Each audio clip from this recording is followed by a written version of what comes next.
Is it your first Comic-Con? No. I was here a few years ago. We had a show, Star Wars: The Clone Wars, that was about to come out. So we were down there kind of promoting that. And that was like 5 years ago, 6 years ago almost. So it's been a while since I've been here for San Diego Comic-Con. It's exciting. Speaking of which, I no dissing on anybody else who played Anakin, but I really thought you took him to a much better place. Wow. Thanks. Thank you that really means a lot. Thank you. That's big. Thanks. I'm sorry to see this one go too. That was a great show. Yeah. I don't know. It's always the mouse. Well, I'm sure. Listen, I'm sure they have great things in store for the franchise. Star Wars Rebels, right? What's that? Star Wars Rebels will be starting soon. Yeah. I don't know much about it, but I don't know. I think that with the films coming out and everything, they're probably they have a bit of a different direction that they want to take things, and that's fine. I mean, what was cool about it is that I think we were still getting great ratings and people still loved the show as a fan, and people were still buying toys, and I really think we kind of went out on top. So I really think the series will kind of go down in history as a really loved series. So I think a whole new generation of kids got tuned into what you guys were doing. I think you're right. And I mean, if you want to talk about it in detail, it's like, well, a lot of kids probably saw the Clone Wars first, and then they're going to discover the films, which is really wild to think about.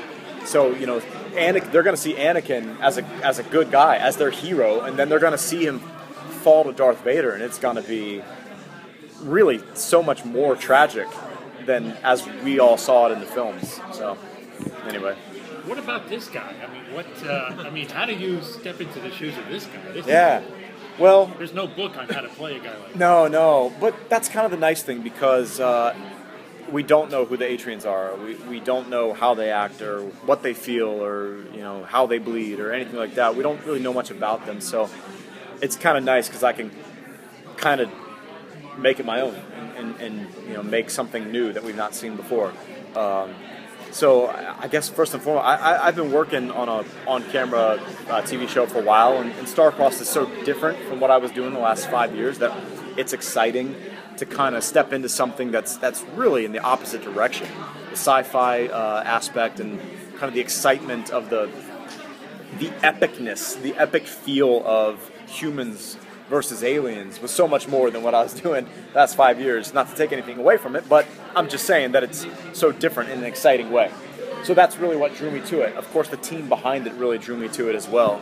Meredith and Josh are an amazing team that we have got with amazing projects under their belt. So to kind of come on board with them, I know that we're in store for some really great storyline, hopefully more elevated than maybe some other stuff that we've seen on the network before. And I think we have that potential.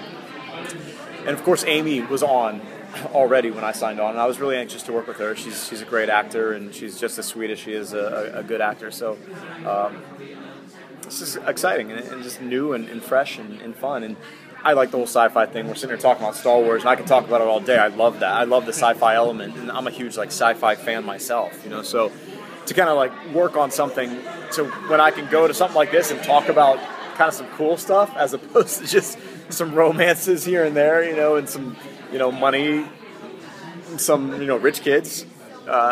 It's fun. So, yeah.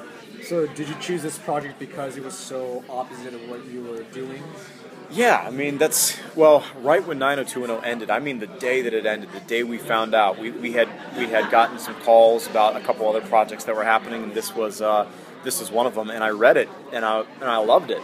And, like you had said, it was just so different and such a departure from Beverly Hills, rich kid, 90210 lifestyle, just a different world, different feel, a different world, a different look. We had Gary Fleeter come on to the pilot, so the look of the thing was really great, and hopefully that carries out through the series. So, and of course, I'm blessed to be working. So, and yeah. Was it easy to adjust to the new role after playing 5 years? Yeah, I mean, I wouldn't say it was hard to adjust necessarily. I just it's a different thing altogether. I mean, 90210 was its own thing. We kind of had that mindset, and that was kind of wrapped up and packaged up and put in a bubble and, off to the side a little bit. And so now this is this whole thing that I've kind of dove into. People ask me that about Star Wars all the time. They're like, how do you go from playing Liam and then like you come to a voice record and you're Anakin?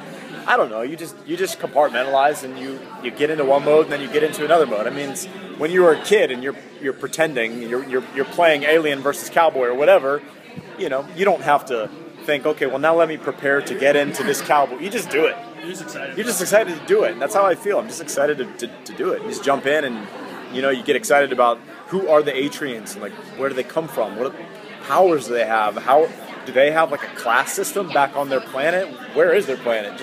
So there's all these questions that just lead to more questions, and particularly with the Atrians, and it's exciting. How far are you script-wise?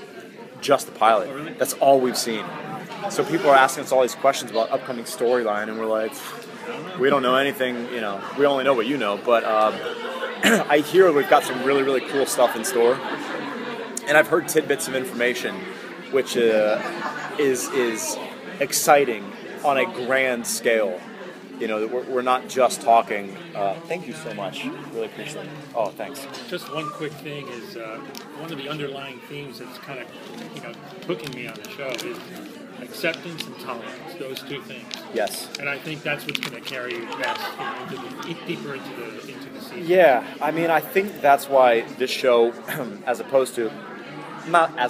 but just this show in particular has a lot of potential to it because it has a chance to be very deep, and it has a chance to tackle all these issues that we as a society have dealt with 50 years ago and are still dealing with in areas today.